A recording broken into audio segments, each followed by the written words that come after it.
Under ನಾನು ಮಾಡಿದಂಥದ್ದು ನಿಜವಾಗ್ಲೂ ನನಗೆ ಎಷ್ಟು ಬೇಜಾರಾಗ್ತಾಯಿದೆ ಅಂದರೆ, ನಿಮ್ಗೇನಾದರೂ ಗೊತ್ತಿಲ್ಲ ಅಂತಂದರೆ ನಾನು ಮಾಡಿರೋವಂಥ ತಪ್ಪನ್ನ ನೀವು ಯಾರೂ ಮಾಡಬೇಡಿ. ಸೊ ಅದಕ್ಕೆ ನಾನು ಇದನ್ನು ಹೇಳ್ತಾ ಇದ್ದೀನಿ. ಏನಾಯಿತು ಅಂತಂದರೆ, ನಾನು ಯಾಕೆ ಈ ಡೆಸಿಷನ್ ತೊಗೊಂಡೆ, ನಾನು ಯಾಕೆ ಕೊಟ್ಬಿಟ್ಟೆ ಮಗುಗೆ, ನಾನು ಸುಲಭವಾಗಿ ನಾನು ಹೆಂಗೆ ಕೊಟ್ಬಿಟ್ಟೆ ಅಂತ ನನಗೆ ನಾನೇ ಎಷ್ಟು ಪ್ರಶ್ನೆ ಹಾಕ್ಕೊಂಡಿದ್ದೀನೋ.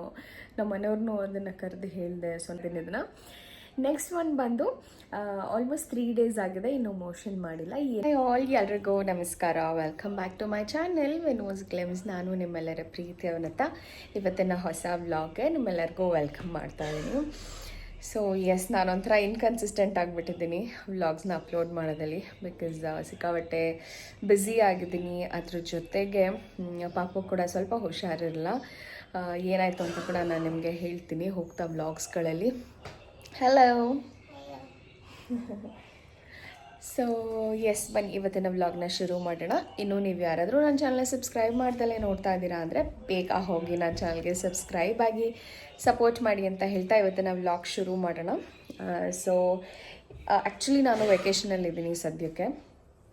ಬಟ್ ಆದರೆ ಡ್ಯೂಟಿ ಇತ್ತು ಅಂತ ಹೇಳಿ ಇವತ್ತು ಹೋಗಿದ್ದೆ, ಎಕ್ಸಾಮ್ ಡ್ಯೂಟಿ ಇತ್ತು ಅಂತ ಹೇಳಿ. ಅಲ್ಲಿಂದ ಬಂದು ದೇವ್ರ ಪೂಜೆ ಮಾಡಬೇಕಿತ್ತು. ಸೊ ಹಾಗಾಗಿ ದೇವ್ರ ಪೂಜೆ ಎಲ್ಲ ಮಾಡಿದೆ.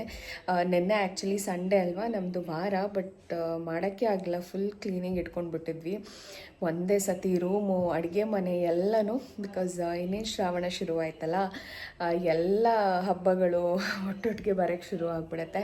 ಸೊ ನಮ್ಮ ಮನೆಯವ್ರು ಒಂದು ಸ್ವಲ್ಪ ಫ್ಯಾನು ಮತ್ತು ಮೇಲ್ಗಡೆ ಸೀಲಿಂಗ್ ಹತ್ರ ಎಲ್ಲ ಒಂಚೂರು ಕ್ಲೀನ್ ಮಾಡಿ ಕೊಟ್ಟರು. ನಾನು ಕೆಳಗಡೆ ಎಲ್ಲ ಗುಡಿಸಿ ಒರೆಸೋ ಅಷ್ಟೊತ್ತಿಗೆ ಇಡೀ ದಿವಸ ತೊಗೊಂಡ್ಬಿಟ್ಟೆ ನಾನಂತೂ. ಬಿಕಾಸ್ ಮಧ್ಯ ಪಾಪನೂ ನೋಡ್ಕೊಳ್ಬೇಕು, ಪಾಪಗೂ ಫೀಡ್ ಮಾಡಬೇಕು. ಸೊ ಹಾಗಾಗಿ ಒಂಥರ ಫುಲ್ ಡೇ ಅದೇ ಆಗೋಗ್ಬಿಟ್ಟಿತ್ತು ನನಗೆ. ಆ್ಯಂಡ್ ಹಿಂದಿನ ದಿವಸ ಎಲ್ಲ ಒಂದು ಸ್ವಲ್ಪ ಓದ್ಕೊಳ್ಬೇಕು ಅದು ಇದು ಅಂತ ಸುಮ್ಮನೆ ನೋಡ್ತಾ ಇದ್ದೆ. ಬಟ್ ಎಷ್ಟು ಓದೋಕ್ಕಿದೆಯಪ್ಪ ಅಂತ ಭಯ ಆಯಿತು ಒಂದು ಕಡೆ. ಸೊ ಎಸ್, ಸಂಭಾವ್ ಮ್ಯಾನೇಜ್ ಮಾಡಬೇಕು. ಆ್ಯಂಡ್ ಎಸ್, ಇವಾಗ ಪೂಜೆ ಕೂಡ ಮಾಡಿದ್ದೀನಿ. ಬನ್ನಿ ಎಷ್ಟೇ ಚೆನ್ನಾಗಿ ಪೂಜೆ ಮಾಡ್ತೀನಿ ಅಂತ. ತುಂಬ ಜನ ಶ್ರಾವಣದಲ್ಲಿ ಬೇರೆ ಬೇರೆ ವ್ರತಗಳನ್ನ ಮಾಡ್ತಾರೆ. ನಾನು ಅಂದ್ಕೊಂಡೆ ಮಾಡೋಣ ಅಂತ ಹೇಳಿ, ಬಟ್ ದೆನ್ ಆಮೇಲೆ ಇಲ್ಲ, ಈಗ ಸದ್ಯಕ್ಕಾಗಲ್ಲ ನನಗೆ.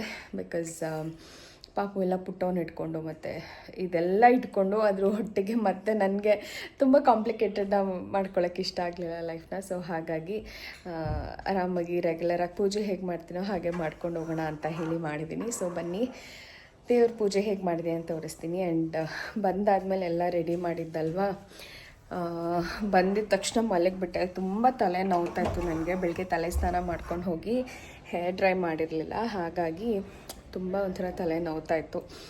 ಅದಾದಮೇಲೆ ಅಲ್ಲಿಂದ ಬಂದು ರೆಸ್ಟ್ ಮಾಡಿ ಎದ್ದು ಆಮೇಲೆ ಹೂವೆಲ್ಲ ತೆಗೆದುಕೊಟ್ಟೆ. ಹೂವೆಲ್ಲ ಇಟ್ಬಿಟ್ಟು ಅರೇಂಜ್ ಮಾಡಿ ಕೊಟ್ಟೆ. ಭೈರವು ಮತ್ತು ಅವ್ರ ಪಪ್ಪನೇ ಪೂಜೆ ಮಾಡಿದ್ರು. ಸಿಂಪಲ್ಲಾಗಿ ಪುಟ್ಟದಾಗಿ ರಂಗೋಲಿ ಬಿಟ್ಟಿದ್ದೀನಿ, ಬನ್ನಿ ತೋರಿಸ್ತೀನಿ. ಇಟ್ಟಿರೋ ಹೂವುಗಳು ನೋಡಿ ಆ ಕಡೆ ಈ ಕಡೆ ಆಗೋಗಿದೆ. ಆ್ಯಂಡ್ ಪುಟ್ಟದಾದಂಥ ದೀಪನ ಹಚ್ಚಿಟ್ಟಿದ್ದೀನಿ ಇಲ್ಲಿ. ಭೈರವ್ ಸ್ಟಡಿ ಟೇಬಲ್ ನನ್ನ ಸ್ಟಡಿ ಟೇಬಲ್ ಆಗಿಬಿಟ್ಟಿದೆ ಅಲ್ಲೋಚಿನಿ. ಅವನು ಕೊಡ್ತಾನೇ ಇಲ್ಲ, ಅವನು ಆರಾಮಾಗಿ ಇಲ್ಲಿ ಟೇಬಲ್ ಮೇಲೆ ಕುತ್ಕೊಂಡು ಮಾಡ್ತಾ ಇರ್ತಾನೆ. ನಾನೇ ಇದನ್ನು ಯೂಸ್ ಮಾಡ್ತಾಯಿದ್ದೀನಿ. ಈಗ ಓದೋಕ್ಕೆ ಟೈಮ್ ಆಗ್ತಾಯಿಲ್ಲ ನನಗೆ. ಸೊ ಸ್ಟಾರ್ಟ್ ಮಾಡೋಣ ಅಂತ ಹೇಳಿ ಸ್ಟಾರ್ಟ್ ಮಾಡ್ತಾಯಿದ್ದೀನಿ ಅದನ್ನು. ಆ್ಯಂಡ್ ಇದು ನೆನ್ನೆ ಹೇಳಿದ್ನೆಲ್ಲ ಕ್ಲೀನ್ ಮಾಡಬೇಕಿತ್ತು ಅಂತ. ಇದೆಲ್ಲ ನಮ್ಮ ಮನೆಯವ್ರದ್ದು ಎಲ್ಲ ಹೊಸ ಬಟ್ಟೆಗಳು.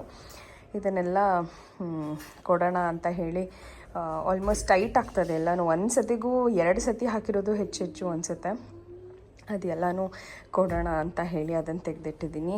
ಅದಾದಮೇಲೆ ಇಲ್ಲಿ ಭೈರವ್ದು ಒಂದಷ್ಟು ಬುಕ್ಸ್ಗಳು ಎಲ್ಲನೂ, ಬುಕ್ಸು ಮತ್ತು ಬ್ಯಾಗು, PG ಮತ್ತು ನರ್ಸರಿನಲ್ಲಿ ಒಂದಷ್ಟು ಬ್ಯಾಗ್ ಇತ್ತಲ್ಲ, ಅದನ್ನೆಲ್ಲ ಮಕ್ಳಿಗೆ ಕೊಟ್ಬಿಡೋಣ ಅಂತ ಹೇಳಿ ಇದನ್ನು ಎಲ್ಲ ಇಟ್ಟಿದ್ದೀನಿ ಇಲ್ಲಿ.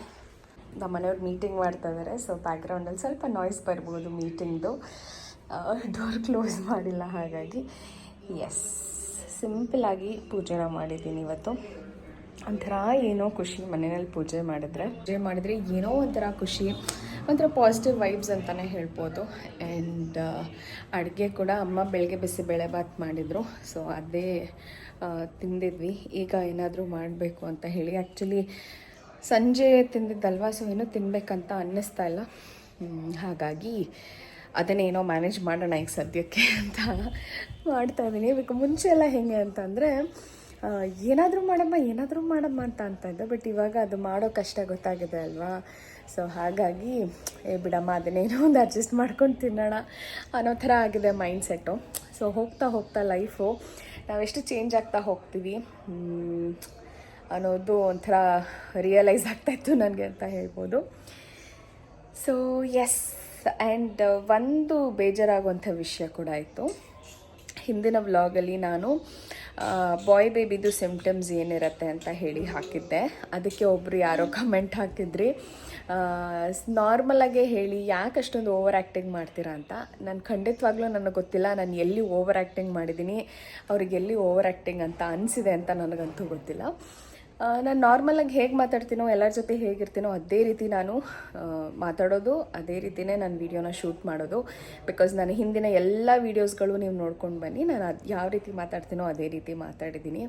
ಆ್ಯಂಡ್ ಸ್ಟಾರ್ಟಿಂಗ್ ಆಫ್ ದ ವಿಡಿಯೋನೇ ಹೇಳಿದ್ದೀನಿ ದ್ಯಾಟ್ ನನಗೆ ಯಾವ ಥರ ಎಕ್ಸ್ಪೀರಿಯೆನ್ಸ್ ಇತ್ತು ಬಾಯ್ ಬೇಬಿ ಅಂದರೆ, ನನ್ನ ಫಸ್ಟ್ ಮಗುವಿಗೂ ಸೆಕೆಂಡ್ ಮಗುವಿಗೂ ಯಾವ ಥರ ಸಿಮ್ಟಮ್ಸ್ ಇತ್ತು ಹೇಳ್ತೀನಿ ಅಂತ ಹೇಳೋದನ್ನೇ ಹೊರತು, ಬಾಯ್ ಬೇಬಿ ಆಗೋಕ್ಕೆ ಇದೇ ಥರ ಸಿಮ್ಟಮ್ಸ್ ಇರಬೇಕು, ಇದೇ ಥರ ಸಿಮ್ಟಮ್ಸ್ ಇದ್ದರೆ ಬಾಯ್ ಬೇಬಿ ಆಗುತ್ತೆ ಅಂತ ನಾನು ಎಲ್ಲೂ ಹೇಳಿಲ್ಲ, ಆಯಿತಾ.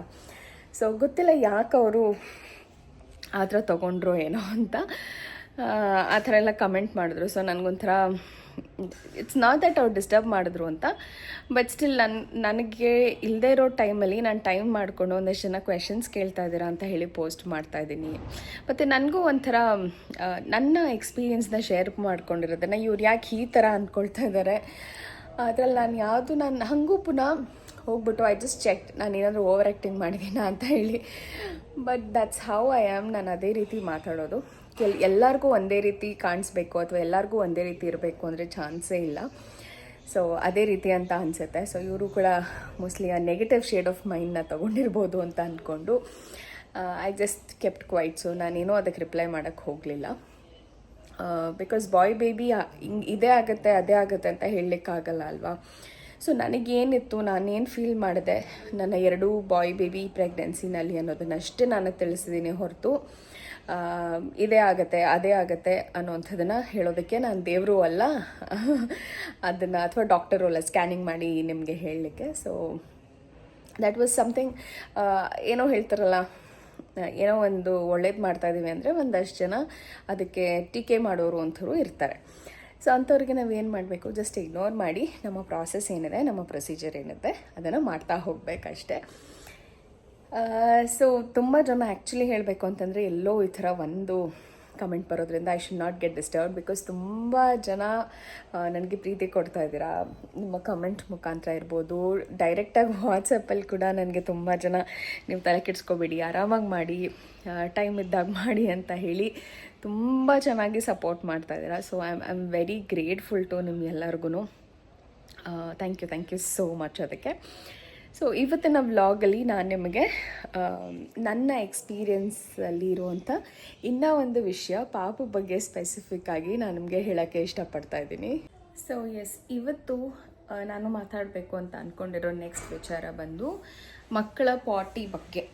ಬಿಕಾಸ್ ಒಂದಷ್ಟು ಜನ ನನಗೆ ಆ್ಯಕ್ಚುಲಿ ಇದನ್ನು ಡೈರೆಕ್ಟ್ DM ಮಾಡಿ ನನಗೆ ಇನ್ಸ್ಟಾಗ್ರಾಮಲ್ಲಿ ಕೇಳಿದ್ರಿ, ಪಾಪು ತುಂಬ ಲಿಕ್ವಿಡಿಶ್ ಆಗಿ ಮೋಷನ್ಗೆ ಹೋಗ್ತಾನೆ, ಮತ್ತು ಆಲ್ಮೋಸ್ಟ್ ಒಬ್ಬರು ಆ ಥರ ಕೇಳಿದ್ರಿ, ಇನ್ನೊಬ್ಬರು ಬಂದುಬಿಟ್ಟು ಆಲ್ಮೋಸ್ಟ್ 3 days ಆಗಿದೆ, ಮೋಷನ್ ಏನೂ ಮಾಡ್ತಾಯಿಲ್ಲ, ಬಟ್ ಹೀ ಈಸ್ ಫೈನ್, ಖುಷಿಯಾಗಿ ನಗ್ನಗ್ತಾ ಆರಾಮಾಗಿ ಇದ್ದಾನೆ ಅಂತ ಹೇಳಿ ಮೆಸೇಜ್ ಮಾಡಿದ್ರಿ.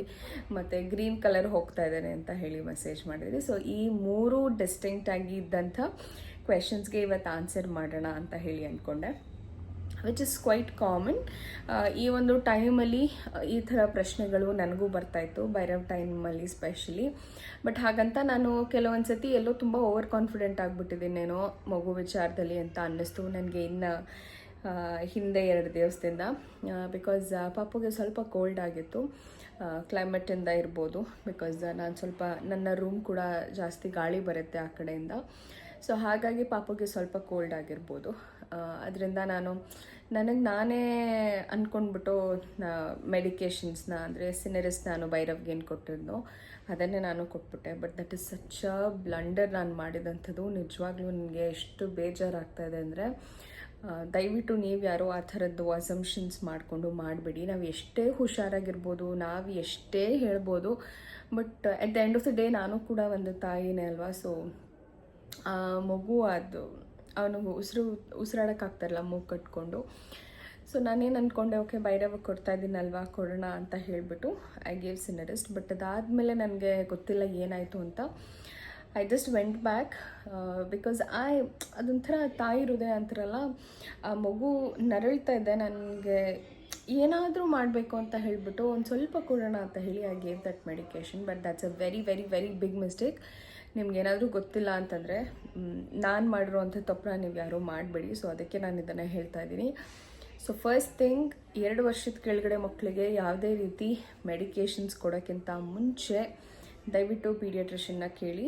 ಕಾಫ್ ಕೋಲ್ಡ್ ಇತ್ತು ಅಂತಂದರೆ ಮಕ್ಕಳಿಗೆ ಯಾವುದೇ ರೀತಿ ಸಿರಪ್ ಕೊಡೋದಿಲ್ಲ. 2 ವರ್ಷದ ಕೆಳಗಡೆ ಇರುವಂಥ ಮಕ್ಕಳಿಗೆ ತಾನೇ ಹೀಲ್ ಆಗಲಿ ಅಂತ ಬಿಡ್ತಾರೆ. ಅಂಟಿಲ್ ಆ್ಯಂಡ್ ಅನ್ಲೆಸ್ ಅದೇನಾದರೂ ಬ್ಯಾಕ್ಟೀರಿಯಲ್ ಇನ್ಫೆಕ್ಷನ್, ತುಂಬಾ ರ್ಯಾಷಸ್ ಆಗ್ತದೆ, ತುಂಬ ಜ್ವರ ಬರ್ತಾಯಿದೆ ಅನ್ನೋ ಟೈಮಲ್ಲಿ ಮಾತ್ರ ಮೋಸ್ಟ್ಲಿ ಪೀಡಿಯಾಟ್ರಿಷನ್ ಪ್ರಿಸ್ಕ್ರೈಬ್ ಮಾಡಿ ಹೇಳ್ತಾರೆ. ಇಲ್ಲ ಅಂತಂದರೆ ಕಾಮನ್ ಕೋಲ್ಡ್ ಆ್ಯಂಡ್ ಕಾಫ್ಗೆ ಯಾವುದೇ ರೀತಿ ಸಿರಪ್ ಆಗಲಿ ಮೆಡಿಕೇಷನ್ಸ್ ಆಗಲಿ ಖಂಡಿತವಾಗ್ಲೂ ಕೊಡಬಾರ್ದು.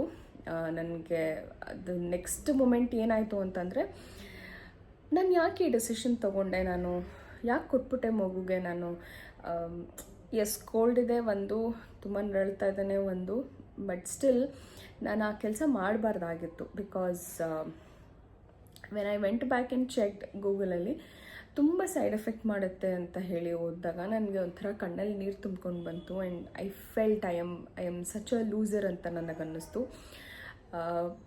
ಬಿಕಾಸ್ ಒಂದು ಮಗುನ ಎಷ್ಟು ಕೇರ್ ಮಾಡ್ತೀವಿ, ಅಷ್ಟು ಸುಲಭವಾಗಿ ನಾನು ಹೆಂಗೆ ಕೊಟ್ಬಿಟ್ಟೆ ಅಂತ ನಾನೇ ಎಷ್ಟು ಪ್ರಶ್ನೆ ಹಾಕ್ಕೊಂಡಿದ್ದೀನೋ. ನಮ್ಮ ಮನೆಯವ್ರನ್ನೂ ಅದನ್ನು ಕರೆದು ಹೇಳಿದೆ. ಸೊ ನಮ್ಮ ಮನೆಯವ್ರು ಟ್ರೈ ಮಾಡಿದ್ರು ಕನ್ವಿನ್ಸ್ ಮಾಡೋದಕ್ಕೆ. ಆ ಥರದ್ದು ಹೌದು, ಗೊತ್ತಿಲ್ಲದಲೇ ನಾವೇನೋ ಕೊಟ್ಟಿದ್ದೀವಿ, that is our mistake. But that's okay, ಅದರಿಂದ ಅವ್ನಿಗೆ ಎಫೆಕ್ಟ್ ಆಗಿಲ್ಲ. ಫಾರ್ ಥ್ಯಾಂಕ್ ಗಾಡ್ ಅದರಿಂದ ಎಫೆಕ್ಟ್ ಆಗಿಲ್ಲ. ಬಟ್ ಲೇಟರ್ ಸ್ಟೇಜಸಲ್ಲಿ ಮಕ್ಕಳು ಮೆಟಬಾಲಿಸಮ್ ಬೆಳೀತಾ ಇರುತ್ತೆ. ಹಾಗಾಗಿ ನಾವು ಎಲ್ಲೋ ಒಂದು ಕಡೆ ಸಣ್ಣದಾಗಿ ಒಂದು ಅಸಂಪ್ಷನ್ ಮಾಡಿಕೊಂಡು ಕೊಟ್ಬಿಡುವಂಥದ್ದು ಎಷ್ಟು ದೊಡ್ಡ ತಪ್ಪಾಗತ್ತೆ ಅಂತ ಹೇಳಿ, ಇನ್ನು ಮುಂದೆ ಏನೇ ಮಾಡಬೇಕು ಅಂತಂದ್ರೂ 1000 ಸತಿ ಯೋಚನೆ ಮಾಡಬೇಕು ಮಕ್ಕಳ ವಿಚಾರದಲ್ಲಿ ಅಂತ ಹೇಳಿ. ಆಮೇಲೆ ಇಮ್ಮಿಡಿಯೇಟ್ ಡಾಕ್ಟರಿಗೆ ಕಾಲ್ ಮಾಡಿದೆ ನಾನು.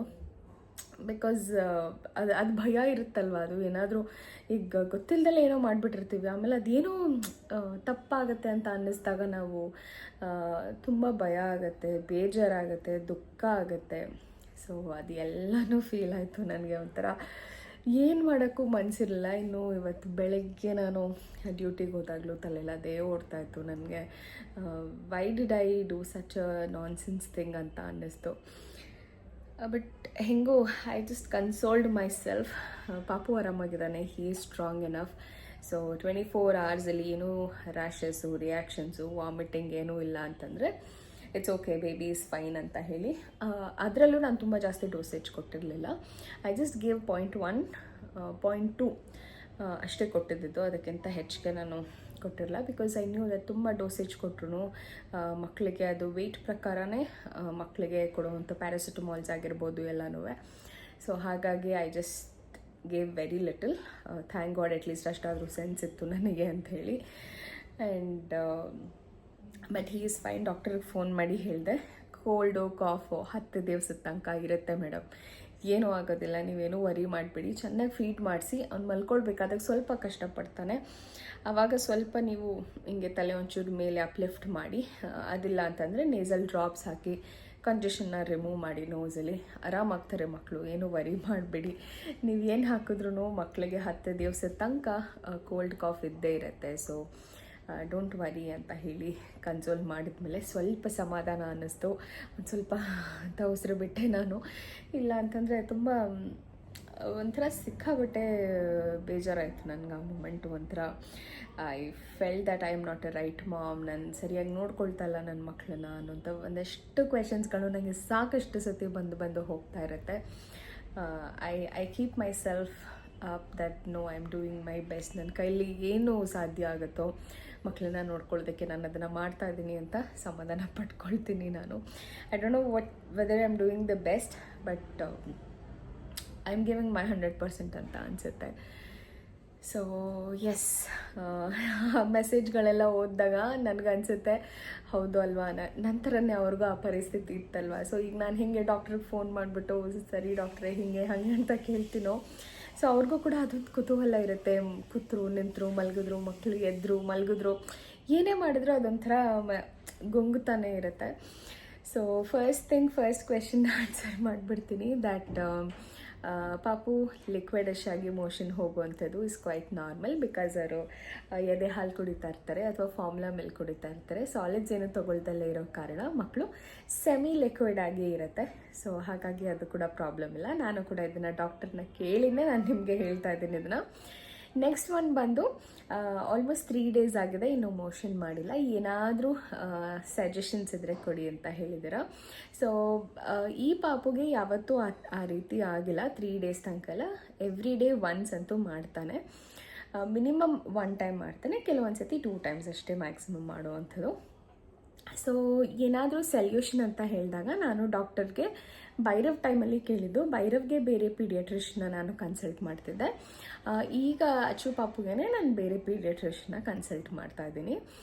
ಸೊ ಅವರು ಭೈರವ್ ಟೈಮಲ್ಲಿ ಕೇಳಿದಾಗ ನನಗೆ ಹೇಳಿದಂಥದ್ದು ಹತ್ತತ್ರ 7 ದಿವಸದ ತನಕನೂ ಮಾಡಲಿಲ್ಲ ಅಂತಂದರೆ ಟೆನ್ಷನ್ ತೊಗೊಳ್ಳೋ ಅಷ್ಟೇನಿಲ್ಲ. ಬಿಕಾಸ್ 7 ದಿವಸದಲ್ಲಿ ಒಂದು ಸತಿ ಯಾವಾಗಲಾದರೂ ಮಾಡ್ತಾರೆ. 7 ತಿಂಗಳನ್ನ ಇಲ್ಲಲ್ಲ, 7 ದಿವಸ ಅಂದರೆ 1 week ತನಕನೂ ಕೆಲವೊಂದು ಸತಿ ಮಕ್ಕಳು ಮಾಡೋದಿಲ್ಲ. ಬಟ್ ನಾರ್ಮಲ್ ಆಗಿದ್ದಾರೆ ಅಂತಂದರೆ ಏನು ಚಿಂತೆ ಮಾಡೋ ಅವಶ್ಯಕತೆ ಇಲ್ಲ. ಅಕಸ್ಮಾತ್ ಮಕ್ಕಳೇನಾದರೂ ತುಂಬ ಒಂಥರ ಹೀಗೆಲ್ಲ ಇಟ್ಕೊಂಡು ಅಳ್ತಾ ಇದ್ದಾರೆ, ಮಾಡ್ತಾ ಇದ್ದಾರೆ ಅಂದರೆ ಮಾತ್ರ ನೀವು ವರಿ ಮಾಡಬೇಕಾಗತ್ತೆ ಅಂತ ಹೇಳಿದ್ರು ಡಾಕ್ಟರು. ಭೈರವ್ರ ತಾತಂಗೆ ಫೋನ್ ಮಾಡಿ ಮಾತಾಡ್ತಾ ಇದ್ದಾನೆ. ಸೊ ಸೊ ಮಕ್ಕಳು ಯಾವಾಗ ಈ ಥರ ಜೋರಾಗಿ ಅಳ್ತಾರೋ ಆವಾಗಷ್ಟೇ ಒಂಥರ ಮಕ್ಕಳಿಗೆ ಕಾನ್ಸ್ಟಿಪೇಷನ್ ಇಶ್ಯೂ ಇರ್ಬೋದು, ಅಂದರೆ ಮೋಷನ್ ಮಾಡಬೇಕಾದಾಗ ಕಷ್ಟಪಟ್ಕೊಂಡು ಮಾಡೋವಂಥದ್ದು. ಆ ಥರದ್ದು ಏನಾದರೂ ಇಶ್ಯೂಸ್ ಇತ್ತು ಅಂತಂದರೆ ಖಂಡಿತವಾಗ್ಲೂ ಪೀಡಿಯಾಟ್ರಿಷನ್ನ ಒಂದು ಸತಿ ಕನ್ಸಲ್ಟ್ ಮಾಡಿ ಕೇಳಿ ಯಾಕೆ ಆ ಥರ ಆಗ್ತಾಯಿದೆ ಅಂತ ಹೇಳಿ. ಇಲ್ಲ ಅಂತಂದರೆ ಇಟ್ ಈಸ್ ನಾರ್ಮಲ್. 7 days ಆದಮೇಲೂ ಮಾಡಲಿಲ್ಲ ಮಕ್ಕಳು ಅಂದರೆ ಖಂಡಿತವಾಗ್ಲೂ ಕರ್ಕೊಂಡೋಗಿ ತೋರಿಸಿ. ಸೊ ಪ್ರಾಬಬ್ಲಿ ಅವ್ರು ಒಂದು ಸಿರಪ್ಪು ಮೆಡಿಕೇಷನ್ಸ್ ಕೊಡ್ತಾರೆ, ಥ್ರೂ ವಿಚ್ ಮಗುವಿನ ಮೆಟಬಾಲಿಸಮ್ ನಾರ್ಮಲ್ ಆಗುತ್ತೆ ಅಂತ ಹೇಳ್ಬೋದು. And after that the next question is greenish ಹೋಗುವಂಥದ್ದು. ಸೊ ಮಕ್ಕಳ ಪೂಪ್ ಬಂದು ಡಿಫ್ರೆಂಟ್ ಕಲರ್ಸಲ್ಲಿ ಇರುತ್ತೆ ಅಂತ ಹೇಳ್ಬೋದು. ಸೊ ನಾವು ಏನು ತಿಂತೀವಿ ಕೆಲವೊಂದು ಸತಿ ಆ ಕಲರಲ್ಲಿ ಮಕ್ಕಳು ಪೂಪ್ ಮಾಡ್ತಾರೆ. ಕೆಲವೊಂದು ಸತಿ ಮಕ್ಕಳುವಿನ ಮೆಟಬಾಲಿಸಮ್ ಚೇಂಜ್ ಆಗ್ತಾ ಇರುತ್ತೆ, ಹಾಗಾಗೂ ಕೂಡ ಕೆಲವೊಂದು ಸತಿ ಡಿಫ್ರೆಂಟ್ ಕಲರ್ಸಲ್ಲಿ ಮಾಡ್ತಾರೆ. ಗ್ರೀನ್ ಕಲರ್ ಕೂಡ ಒಂದಷ್ಟು ಇನ್ಫೆಕ್ಷನ್ಸ್ ಅಂತ ಕೂಡ ಹೇಳ್ತಾರೆ. ಇನ್ಫೆಕ್ಷನ್ ಇದ್ದರೆ ಆ ರೀತಿ ಕಲರ್ ಮಾಡ್ತಾರೆ. ಮತ್ತು ತುಂಬ ಫ್ರೀಕ್ವೆಂಟಾಗಿ ಗ್ರೀನಿಶಲ್ಲಿ ಪೂಪ್ ಮಾಡುವಂಥದ್ದು ಇಸ್ ನಾಟ್ ಸಮಥಿಂಗ್ ನಾರ್ಮಲ್ ಅಂತ ಅನಿಸುತ್ತೆ. ಸೊ ಹಾಗಾಗಿ ಒಂದು ಸತಿ ಡಾಕ್ಟರ್ನ ಚೆಕ್ ಮಾಡಿ. ಸೊ ಅವರು ಕೂಡ ಹಲವಾರು ರೀಸನ್ಸ್ ಇರ್ಬೋದು. ಮಕ್ಕಳು ಪೂಪ್ ಮತ್ತು ಯೂರಿನೇ ಮೇಯ್ನಾಗಿ ಅವರು ಕನ್ಸಿಡರ್ ಮಾಡುವಂಥದ್ದು. ಫಸ್ಟು ಕರ್ಕೊಂಡು ಹೋಗಿದ ತಕ್ಷಣ ಹಾಲು ಚೆನ್ನಾಗಿ ಕುಡಿತಾ ಇದ್ದಾನ, ಪೂಪ್ ಮತ್ತು ಯೂರಿನೇಷನ್ ಕರೆಕ್ಟಾಗಿ ಮಾಡ್ತಾ ಇದ್ದಾನ, ಡೈಪರ್ಸ್ ಎಲ್ಲ ನೀಟಾಗಿ ವೆಟ್ ಆಗ್ತಾ ಇದೆಯಾ ಅನ್ನೋಂಥ ಕ್ವೆಶನ್ಸ್ ಅಷ್ಟೇ ಡಾಕ್ಟರ್ಸ್ ನಮ್ಮನ್ನ ಕೇಳೋವಂಥದ್ದು. ಬಿಕಾಸ್ ಅದಷ್ಟೇ ಇವಾಗ ಮಕ್ಕಳ ಡೆವಲಪ್ಮೆಂಟ್ಗೆ ಬೇಕಾಗಿರುವಂಥದ್ದು. ಸೊ ಹಾಗಾಗಿ ಅದಷ್ಟನ್ನೇ ಕಾನ್ಸಂಟ್ರೇಟ್ ಮಾಡೋದ್ರಿಂದ ಅದು ಕರೆಕ್ಟಾಗಿ ಆಗ್ತದೆ ಅಂದರೆ baby is fit and fine and normal ಮೈಲ್ ಸ್ಟೋನ್ಸ್ನ ಮೀಟ್ ಮಾಡ್ತಾ ಇದೆ ಅಂತ ಹೇಳಿ. ಓಕೆ, ಸೊ ಇನ್ನೂ ಒಂದು ಅಂತಂದರೆ 7 days ಆದ್ರೂ ಇನ್ನೂ ಪೂಪ್ ಮಾಡಿಲ್ಲ ಅಂತಂದರೆ ಏನು ಮಾಡ್ಬೋದು ಅಂದರೆ you can give them supporting, ಅಂದರೆ ಸೈಕ್ಲಿಂಗ್ ಎಕ್ಸಸೈಸ್ ಅಂತ ನಾವೇನು ಕರಿತೀವಿ, ಅಥವಾ ಈ ರೀತಿ ಕಾಲನ್ನ ಒಂಚೂರು ಎಳೆದು ಜಗ್ಗಿ ಮಾಡೋದ್ರಿಂದ, ತುಂಬ ಜೋರಾಗಿ ಅಲ್ಲ, ಸ್ವಲ್ಪ ಲೈಟಾಗಿ ಎಕ್ಸಸೈಸ್ ಮಾಡಿಸೋದ್ರಿಂದ, ಈ ಕಡೆ ಆ ಕಡೆ ಒಂದು ಸ್ವಲ್ಪ ಸೊಂಟ ತಿರುಗಿಸೋದ್ರಿಂದ ಗ್ಯಾಸ್ ಕೂಡ ರಿಲೀಸ್ ಆಗುತ್ತೆ, ಮಕ್ಕಳಿಗೆ ಆರಾಮ್ ಕೂಡ ಅನಿಸುತ್ತೆ, ಮತ್ತು ಅವ್ರಿಗೆ ಮಾಡೋದಕ್ಕೆ ಕೂಡ ಈಸಿ ಆಗುತ್ತೆ ಅಂತ ಹೇಳ್ಬೋದು. ಮತ್ತು ಕೆಲವೊಂದು ಸತಿ ಇಂಡಿಯನ್ ಸ್ಟೈಲಲ್ಲಿ ನಾವು ಹೇಗೆ ಕೂರ್ತೀವೋ ಅದೇ ರೀತಿ ಮಕ್ಕಳನ್ನ ಕಾಲ ಮೇಲೆ 2 ಪಾದಗಳನ್ನ ಜೋಡಿಸ್ಕೊಂಡ್ಬಿಟ್ಟು ಮಗುನ ಅಲ್ಲಿ ಕೂರಿಸ್ಕೊಂಡಾಗ ಒಂಥರ ಮಕ್ಕಳಿಗೆ ಸೆನ್ಸ್ ಆಗುತ್ತೆ, ಪ್ರೆಸ್ ಆದಂಗೆ ಆಗುತ್ತಲ್ಲ ಹೊಟ್ಟೆ. ಸೊ ಹಾಗಾಗಿ ಸೆನ್ಸ್ ಆದಂಗೆ ಆದಾಗ ಪಾಪು ಕೂಡ ಕೆಲವೊಂದು ಸತಿ ಮೋಷನ್ ಮಾಡೋ ಚಾನ್ಸಸ್ ಇರುತ್ತೆ. ಸೊ ದಟ್ ಹೊಟ್ಟೆ ಕೂಡ ಕ್ಲಿಯರ್ ಆಗುತ್ತೆ ಮಗುವಿಗೆ ಅನ್ನುವಂಥದ್ದು. ಇನ್ನು ಒಂದು ರೆಮಿಡಿ ನೀವು ಟ್ರೈ ಮಾಡ್ಬೋದು. ಆಯಿಲ್ ಹಚ್ಚೋದು ಕೂಡ is one of the best way to relief any of the colic pain ಇರ್ಬೋದು, ಅಥವಾ ಈ ರೀತಿ ಕಾನ್ಸ್ಟಿಪೇಷನ್ಸ್ ಇಶ್ಯೂ ಇರ್ಬೋದು, ಅಥವಾ ಮೋಷನ್ ಪಾಸ್ ಮಾಡ್ದಲ್ಲೇ ಇರೋವಂಥದ್ದು ಇರ್ಬೋದು. ಸೊ ಇದು ಎಲ್ಲದಕ್ಕೂ ಆಯಿಲಿಂಗ್ ಕೂಡ ಒಂದು ಬೆಸ್ಟ್ ಸೊಲ್ಯೂಷನ್ ಅಂತಲೇ ಹೇಳ್ಬೋದು. ಸೊ ನಾನು ಕೂಡ ಪಾಪುಗೆ ಆಯಿಲಿಂಗ್ ಟ್ರೈ ಮಾಡ್ತೀನಿ. ಸೈಕ್ಲಿಂಗ್ ಎಕ್ಸಸೈಸ್ ಅಂತೂ ರೆಗ್ಯುಲರಾಗಿ ಅವನಿಗೆ ಸ್ನಾನ ಮಾಡಿಸ್ಬೇಕಾದಾಗ ನಾನು ಮಾಡ್ತೀನಿ. ಅವನ ರೆಗ್ಯುಲರ್ ಬೇಸಿಸಲ್ಲಿ ಅದನ್ನು ಪ್ರಾಕ್ಟೀಸ್ ಮಾಡ್ಕೊಂಡ್ಬಿಟ್ರೆ ಮಕ್ಕಳಿಗೆ ಕಾಲಿಕ್ ಪೇನ್ ಕೂಡ ಕಮ್ಮಿ ಆಗುತ್ತೆ, ಯಾವುದೇ ರೀತಿ ಈ ರೀತಿ ಕಾನ್ಸ್ಟಿಪೇಷನ್ ಇಶ್ಯೂಸ್ ಕೂಡ ಇರೋದಿಲ್ಲ ಅಂತ ಹೇಳ್ಬೋದು. ಸೊ ಇದಿಷ್ಟು ನನಗೆ ಗೊತ್ತಿರೋವಂಥದ್ದು ವಿಷಯ. ಸೊ ಇದರಲ್ಲಿ ಸರಿ ಕೂಡ ಇರ್ಬೋದು, ತಪ್ಪು ಕೂಡ ಇರ್ಬೋದು. ನನ್ನ ಎಕ್ಸ್ಪೀರಿಯನ್ಸಲ್ಲಿ ನಾನು ಏನು ನನ್ನ ಮಕ್ಕಳಿಗೆ ಫಾಲೋ ಮಾಡ್ತೀನಿ ಅನ್ನೋದನ್ನ ನಾನು ನಿಮ್ಮ ಜೊತೆ ಶೇರ್ ಮಾಡ್ಕೊಂಡಿದ್ದೀನಿ ಅಷ್ಟೇ. ಸೊ ಎಸ್, ಐ ಹೋಪ್ ಇವತ್ತಿನ ವ್ಲಾಗ್ ಸ್ವಲ್ಪನಾದರೂ ಇನ್ಫಾರ್ಮೇಟಿವ್ ಆಗಿತ್ತು ಅಂತ ಅಂದ್ಕೊಳ್ತೀನಿ. ಆ್ಯಂಡ್ ಇಷ್ಟ ಆಯಿತು ನಿಮ್ಮೆಲ್ಲರಿಗೂ ಅಂದ್ಕೊಳ್ತೀನಿ. ಸೊ ಇಷ್ಟ ಆಗಿದ್ರೆ ಡೆಫಿನೆಟ್ಲಿ ಲೈಕ್ ಮಾಡಿ, ಶೇರ್ ಮಾಡಿ, ಸಬ್ಸ್ಕ್ರೈಬ್ ಮಾಡಿ, ಹಾಗೂ ನನ್ನ ಚಾನಲ್ಗೆ